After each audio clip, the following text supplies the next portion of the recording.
हाय, good afternoon. सास बहू और सेंसेक्स के आज के इस वेडनेसडे एपिसोड या कहें छोटी दिवाली एपिसोड में आप सबका स्वागत है। मदद करने के लिए हमारे साथ होंगे आज ट्रेडर और मार्केट एक्सपर्ट कोलकाता से अमित सेठ साहब। अमित जी, कैसा माहौल दिवाली में कोलकाता का? जी good afternoon Ashish ji, good afternoon to all the viewers and festive greetings to everyone. Ashish ji, काफी अच्छा माहौल है यहाँ पे। ऑलरेडी फायर क्रैकर्स और माने काफी लोग घूम रहे हैं और काफी फेस्टिविटीज का माहौल है। एक दूसरों के घर जा रहे हैं, स्वीट्स का आपस में एक्सचेंज हो रहा है। तो it's a very good time of the year. काफी अच्छा लगता है हर साल इसी समय दिवाली के आसपास एक मौका मिल जाता है आप लोग सबसे की मिलने का। दिवाली के तक आप लोग की एनर्जी बचती है क्या कि सारी एग्जॉस्ट हो जाती है दुर्गा पूजा में? नहीं आशीष जी, थोड़ा सा ब्रेक हो जाता है दिवाली और दुर्गा पूजा में। तो Durga Puja is actually 7 to 8 day affair, लंबे चलता है। दिवाली 2 से 3 दिनों की होती है, छोटी दिवाली और धनतेरस और मेन दिवाली का। और जनरली इवनिंग्स में ही निकलते हैं जी। चलिए बातचीत की शुरुआत करेंगे सेठ साहब के साथ। हम तक रीच आउट करने के जो तमाम तरीके हैं, हम तक मतलब साहस बहू और सेंसेक्स की टीम तक। व्हाट्सएप नंबर आपकी स्क्रीन पर, साथ साथ वो ट्विटर यानी कि एक्स का आईडी, इंस्टाग्राम का और थ्रेड का आईडी भी स्क्रीन पर आ जाएगा। रीच आउट करिए। अच्छा, आज इस शो में हमारे साथ दीपक फर्टिलाइजर का मैनेजर भी जोड़ना है। साथ साथ हमें हैदराबाद, रेवाड़ी और दिल्ली जाना है क्वेरीज सॉल्व करने के लिए। तो भाई एक्शन पैक्ड शो है। कोशिश करूंगा जल्दी जल्दी आगे बढ़ें और सारी चीज़ें जस्टिफाई कर पाएं अपन लोग। एक काम करते हैं, सवाल जवाब से पहले दीपक फर्टिलाइजर एंड पेट्रोकेमिकल्स कॉर्पोरेशन के सीएमडी यानी कि chairman managing director Shailesh Mehta sir जुड़ रहे हैं। तो पहले शैलेश सर से बातचीत कर ली जाए। Shailesh sir, hi, festive greetings, good afternoon. Wonderful greetings to you also, thank you. कल बाजार बंद होते होते कह लीजिए दीपक फर्टिलाइजर के नंबर्स आए थे। अच्छे नंबर्स थे, बढ़िया क्वार्टर परफॉर्मेंस, आय में 13% का उछाल। और दीपक सर, उसमें मैं नोटिस कर रहा था सेगमेंट वाइज वो क्रॉप न्यूट्रिशन का बिजनेस बढ़िया कंपनी एवरेज से आउट परफॉर्म कर रहा था। केमिकल्स थोड़ा सा बिलो पार था कंपनी एवरेजेस से। ये बेसिकली सीजनैलिटी एट प्ले या कुछ और? Yes yes, it is seasonality at play. और बड़ी खुशी हो रही है आपको एक्सप्लेन करने में कि टॉप लाइन में 13% जंप बड़ा अच्छा आया। EBITDA margins have jumped by 73% and we almost touch 500 crores। और नेट प्रॉफिट में भी बहुत ही अच्छा जंप अच्छा है, 237% and we have crossed almost 200 crores for the quarter। नहीं, ये सच है। हाईलाइट मैंने रेवेन्यू से शुरू जरूर करा था, हाईलाइट है इस क्वार्टर का मार्जिन एक्सपेंशन। सर ने एब्सोल्यूट नंबर बता दिए, लेकिन मार्जिन 12% से बढ़ के साल दर साल 18% पे पहुंचे।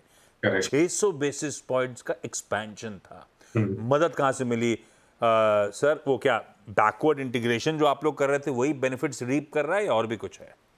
तो क्या है कि at a short term level में दो चीज है कि अच्छी बारिश हुई तो उससे फर्टिलाइजर बिजनेस में it was a good support. और दूसरी चीज जैसे आपने बताया कि जो हमने एक्सपांशन लिया था, बैकवर्ड इंटीग्रेशन किया था वर्ल्ड स्केल अमोनिया प्लांट का, वो which has just come in last year. तो क्या है कि that has helped us now, पूरी वैल्यू चेन अच्छी हो गई है। और ये क्या है कि जो रिस्क मिडल ईस्ट में कभी कभी, और अभी आप देख रहे हैं जैसे वॉर रिस्क है, तो ये अमोनिया प्लांट नहीं होता तो हमको मिडल ईस्ट से लाना होता, तो वो बड़ी अच्छी रिस्क निकल गई है। और इट इज ऑल्सो हेल्पिंग कि प्राइस जो वॉलेटिलिटी आती है अमोनिया में, वो अब ग्रुप में एडवांटेज मिल जाएगा। So that is a advantage that we are seeing long term. माने फंडामेंटल में जो तीन चीज हम कर रहे थे उससे हमें we are seeing a good advantage emerging. एक तो जो क्या है कि हमारे तीनों बिजनेसेस इंडिया ग्रोथ स्टोरी से बड़ी अच्छी तरह से अलाइन हो गए हैं, beautifully align with the India growth story. Mining chemicals लिया जाए तो क्या इंडिया की कुछ भी माइनिंग, कोल माइनिंग से लेके मेटल्स, लाइमस्टोन, सीमेंट, कहीं भी माइनिंग एक्टिविटी है तो the need for our mining chemicals are very much there. Crop nutrition fertiliser तो है ही है कि as India the income levels grow, mid income levels grow, तो shift जो from ज्वार, बाजरी, rice to fruits, vegetables, horticulture, that is a very positive alignment with our CNB business.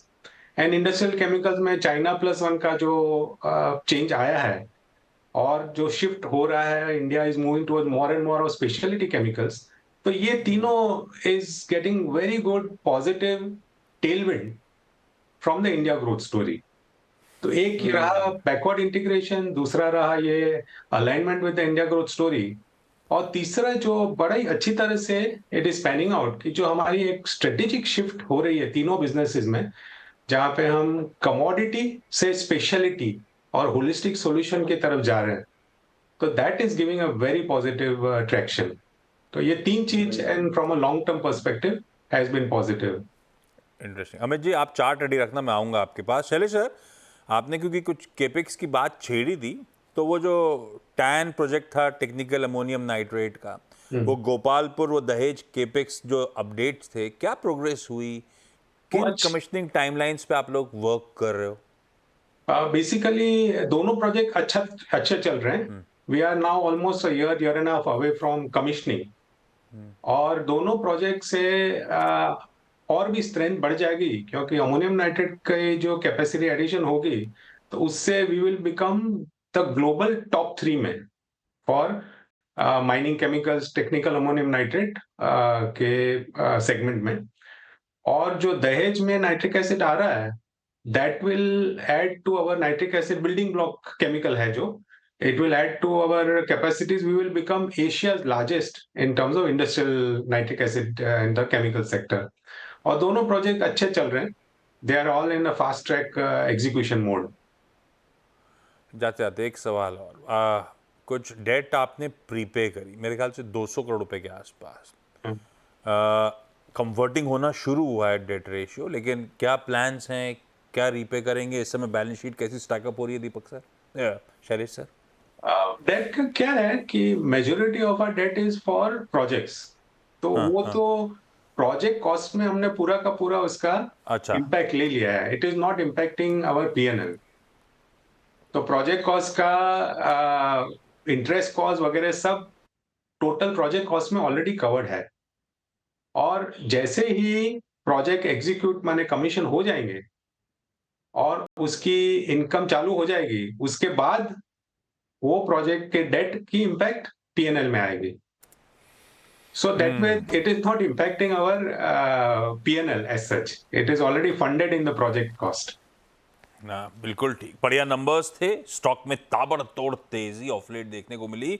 Shailesh sir, thank you so much जुड़ने के लिए। Festive greetings एक बार फिर से आपको, आपकी पूरी टीम को, हम सब की तरफ से। Thank you very much dear.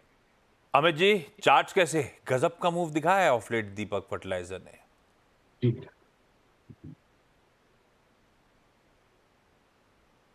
जी आशीष जी, बिल्कुल सही कहा, गजब का मूव दिखाया। आज थोड़ा सा इसमें पुल बैक आ रहा है, बट 1150 के आसपास एक अच्छा स्ट्रॉन्ग ब्रेकआउट यहाँ पे आया था। मुझे लगता है कोई डिप मिले हमें लगभग 1190 के आसपास, तो एक अच्छा बाई पॉइंट होगा। In that case stop loss रखेंगे 1150 का for higher targets of 1300 1350। Okay, चलिए सवाल जवाब के सिलसिले की शुरुआत कर रहा हूं बिना समय वेस्ट करे।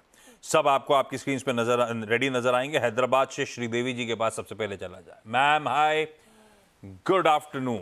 Good afternoon. पहला सवाल श्रीदेवी जी आपका। Idea, actually Idea Cellular I bought, of course, average out 13.26. Now present trading is of course 40% down, 500 number I bought. Actually I entered in this trading 1 year back. So gradually I made it average, and then what to do now? ये हम सब retail का सवाल है अमित जी भाई, फंस गए सबके सब। अब ये कभी थमेगा, कहीं ना कहीं जाके थमेगा। कुछ दिख रहा है क्या थमते हुए? अब मेरी बाइंग ऊपर की है, अच्छे खासे लॉस हो रहे हैं, निकालने का मन भी नहीं कर रहा, लेकिन मैं फंसे जा रहा हूँ। क्या व्यू बनता है? जी आशीष जी, यहाँ पे चार्ट स्ट्रक्चर तो काफी खराब है। कंटिन्यूअसली लोअर हाइज बन रहे हैं, और अपना 10 डेमा भी स्टॉक काफी दिनों से क्रॉस नहीं कर पा रहा है। तो पहली सलाह तो मैम को ये है कि फर्दर यहाँ पे कोई एवरेजिंग आप मत करिएगा, कि यहाँ पे एवरेज कर लें। और जो आपकी बची कुची पोजीशन है, व्हाटएवर आपकी पोजीशन है, वहां पे सलाह ये है कि एक बार स्टॉक ने एक बेस छोटा सा बेस मैं कह सकता हूँ, कोई स्ट्रॉन्ग बेस नहीं है, 7 रुपए 25 पैसे के आसपास बनाया है। तो 7 रुपीज के स्टॉप लॉस से होल्ड करें, लेकिन सलाह यही है कि कोई भी बाउंस आए जहां पे आपका लॉस कम हो तो निकलने की कोशिश करें इस स्टॉक से। ओके, रेवाड़ी हरियाणा से दीप्तिमयी मिश्रा मैम। दीप्तिमयी मैम दिखाइए भाई स्क्रीन पे साहब। मैम आपका पहला सवाल आज के लिए। जी सर, नमस्ते and Hi, happy ma'am. Diwali to all. Thank you, same to you. Sir मेरा पहला सवाल हुडको के ऊपर है। हाँ जी, लिया हुआ है जी जी सर। कि अच्छा आ गया 265 के भाव पे 191 शेयर्स है ना दीप्तिमयी मैम? जी जी सर। और ये लिया लंबी अवधि के लिए था कि कुछ ट्रेडिंग वेडिंग में फंस गए? नहीं सर, लंबी अवधि के लिए जो लिए थे हम। ओके, हटको कैसा लग रहा है अमित जी लंबी अवधि के हिसाब से? मेरी खरीद से 45-50 रुपए नीचे आ गया है। जी आशीष जी, अगर हम लॉन्ग टर्म चार्ट्स देखें, क्योंकि इनका नजरिया लॉन्ग टर्म होल्डिंग का है, तो चार्ट अच्छा है। रिसेंटली हमने जरूर एक ऊपर के लेवल से पुल बैक जरूर देखा, लेकिन हैविंग सेड दैट 200-205 का जो जोन है वो एक वीकली सपोर्ट जोन है और स्टॉक वहीं से घूम रहा है। इनकी खरीद थोड़ी ऊपर भाव की है, टाइम लगेगा, थोड़ा स्टॉक में कंसोलिडेशन होगा, हायर पैटर्न्स बनेंगे, तब वो प्राइस आएगा। लेकिन इन द मीन वाइल 218 का प्राइस है, आप 205 के एक पोजिशनल स्टॉप लॉस के साथ इसे होल्ड करें, और प्राइस आने में थोड़ा टाइम लगेगा, but the good thing is कि वीकली अच्छे वीकली सपोर्ट पे भी स्टॉक है। पल्लवी जैन के पास दिल्ली चला जाए। पल्लवी मैम गुड आफ्टरनून, आपको भी फेस्टिव ग्रीटिंग्स। मैम आज का सवाल पहला। Happy Diwali. Thank happy you, Diwali ma'am. Sir. मैंने निफ्टी 50 की कॉल ली थी 2500 में, स्ट्राइक प्राइस है 26,000 और ली थी मैंने सितंबर मंथ में, और उसकी एक्सपायरी है दिसंबर 2025। सर मेरा क्वेश्चन ये है कि अब सर्कुलर आया है अक्टूबर मंथ में कि नवंबर से लॉट साइज चेंज हो रहा है, इसका 25 है वो हो रहा है 75। तो सर इस केस में मेरे को क्या करना चाहिए? ये मेरे को बड़ा कंफ्यूजन है। ब्रोकर भी इससे भी पूछा है, उनके पास भी इसका कोई जवाब नहीं है। हाँ, दिसंबर मंथ का कॉन्ट्रैक्ट लिया हुआ है, पर Yes, वो sir. तो अमित जी वो तो अपना नॉर्मल एक्सपायर होगा, नहीं होगा, फ्रेश कॉन्ट्रैक्ट्स के लिए होगा ना ये 25 का 75? हाँ जी, लगता तो ऐसा ही है, बट आई थिंक ब्रोकर थोड़ा बेटर बताएगा, क्योंकि हम तो रेडी में ट्रेड करते हैं, बट आई थिंक उसी में एक्सपायर होना चाहिए। ब्रोकर जवाब नहीं दे रहा है। रुको, आप कल का सासबो देखना, मैं कल जवाब दे दूंगा आपको इस बात का। ओके, अगला सवाल श्रीदेवी जी, अगला सवाल। NBCC 900 quantity is there, so 117 I bought, buying price 23% down now. 117 rupees पे you had bought and it's down now. And you bought it for the long term, ma'am, or it was a trading bet? No, actually trading, of course, long term, whatever is possible, so like profit. अरे आपने Profit लिया था होना as a चाहिए। trading bet, फंस गए हो तो it has become a long term pick now. No. Is that the case? Oh, Amit ji क्या करना चाहिए एनबीसीसी में? जी आशीष जी, मार्केट वॉलेटिलिटी में एक शार्प पुलबैक जरूर आया था, जिसने अपना 200 day exponential moving average daily में वॉयलेट कर दिया, लेकिन पिछले 2-3 दिनों से हम एक शार्प रिकवरी ओवरसोल्ड लेवल से देख रहे हैं। स्टॉक ऑलमोस्ट अपना 200 डेमा वापस रिगेन करा और एक सपोर्ट एरिया है, तो 95 के स्टॉप लॉस पे हमने लगाया नहीं, दैट इज अनफॉर्चुनेट, लेकिन 95 के स्टॉप लॉस के साथ बने रहे। मुझे लगता है कि ये रिबाउंड में, नियर टर्म रिबाउंड में स्टॉक लगभग 107-108 तक जा सकता है, और वहां पे हम फिर से रीअसेस करेंगे इसको। दीप्तिमयी मैम अगला सवाल। जी सर, इरेडा के ऊपर सेकंड सवाल है मेरा। 259 में 424 से यार। एरिडा 259 में 260 पकड़ लेता हूँ, 210 पे चल रहा है, 40 रुपए का नुकसान हो रहा है। अमित जी क्या करा जाए भाई? जी आशीष जी, होल्ड करना चाहिए, क्योंकि हाँ। स्टॉक ठीक है नीचे आ गया है, लेकिन अपने 200 डेमा और स्ट्रॉन्ग सपोर्ट जोन से रिवर्सल दे रहा है, और नेगोशिएट कर रहा है अपने ऊपर की जो ओवरहेड रेजिस्टेंसेस है मूविंग एवरेजेस के फॉर्म में। 220 के ऊपर निकलेगा तो यहाँ पे मोमेंटम बनेगा, लेकिन फिलहाल इसे होल्ड करें। 210 का प्राइस है, 200 रुपए के स्टॉप लॉस के साथ इसे होल्ड करें फॉर हायर टारगेट्स ऑफ 230-235, लेकिन कंडीशन ये है कि 220 के ऊपर निकलेगा तब एक मोमेंटम यहाँ बनेगा। पल्लवी मैम क्विकली अगला सवाल आपका मैम। Yes sir. सर एक ये रिक्वेस्ट है कि आप एक प्रोग्राम बना दीजिएगा, उसके लिए वो सर्कुलर जो पास हुआ है उसमें पूरी फुल डिटेल इसकी रिक्वेस्ट है कि एक प्रोग्राम आप सेटअप कर सके तो पॉसिबल हो। मैं क्वेश्चन पूछती हूँ, Chennai हाँ। Petrol 70 shares at 1012 price. Director साहब एक बढ़िया सा प्रोग्राम तैयार करिए आप, और चेन्नई पेट्रो, अमित जी आप बताओ क्या करना है। जी आशीष जी, अनफॉर्चुनेटली यहाँ तो चार्ट स्ट्रक्चर बहुत ही ज्यादा खराब है। 4-5 दिन पहले एक गैप के साथ ब्रेकडाउन आया था जिसने अपने क्रूशियल सपोर्ट 200 डेमा तोड़ा था। लगभग 800 के साथ ये गैप बना था ऑन द डाउन साइड, और वहां से भी अगले पिछले 4-5 दिनों में हम देख रहे हैं कंटिन्यूअस स्लाइड है टुवर्ड्स 6। मैम को कोई बाउंस मिले जहां इनका लॉस कम हो तो निकलने की सलाह है स्टॉक से। निकलने के मौके पाउंड्स में ढूंढिएगा। डायरेक्टर साहब ब्रेक नहीं संभाल पाते, शो कैसे बनाएंगे नया, ऐसा बताया जा रहा है मुझे। ब्रेक का समय हो चुका है, मैं एक्सीड कर गया हूँ टाइम को। Sridevi ji, Deeptimayee ma'am, Pallavi ma'am, thank you so much जुड़ने के लिए। अमित जी आपका भी धन्यवाद। आप सबको हमारी पूरी टीम की तरफ से दीपावली की खूब खूब शुभकामनाएं। Thank you. ब्रेक के उस पार एक क्विक मार्केट चेक। ठीक है, 2 दिन के अच्छे सेशंस के बाद आज थोड़ा सा, आज कुछ कर नहीं रहा जाता। ऐसी छुट्टियों के दिनों में आप काम कराओगे तो कौन करेगा, तो फ्लैट लाइन के इर्द गिर्द मार्केट घूम रहा है। निफ्टी बैंक जरूर 2 दिन के बहुत बढ़िया मूव्स के बाद, 1500 प्लस पॉइंट के मूव्स के बाद आज थोड़ा सा पस्त है, थोड़ा सा मुनाफा वसूली ऊपरी स्तरों पर अच्छी बात के साथ छोड़े जा रहा हूँ। ये सब अपनी जगह, ये इंडेक्सेस नहीं दिखाते मूड दिखाता है क्या, market breadth. Mid cap index नहीं, ब्रेथ भी दिखाई। ये देखिए, ये हो गया 5:1, इनफैक्ट उससे बेहतर रेशियो। एक गिर रहा है तो 5 स्टॉक मजबूती में मुस्कुराइए, आपका पोर्टफोलियो आई एम श्योर आज बेहतर कर रहा होगा, लॉन्ग टर्म वाला। चलिए इस नोट पर आज के शो को यहीं समेटते हैं। कल फिर आपसे मुलाकात होगी। अच्छा हाँ, 1:30 बजे आज नो योर कंपनी में जो अब अगला मच टॉक्ड अबाउट IPO है, स्विगी, उसके टॉप मैनेजमेंट से एक्सक्लूसिव बातचीत।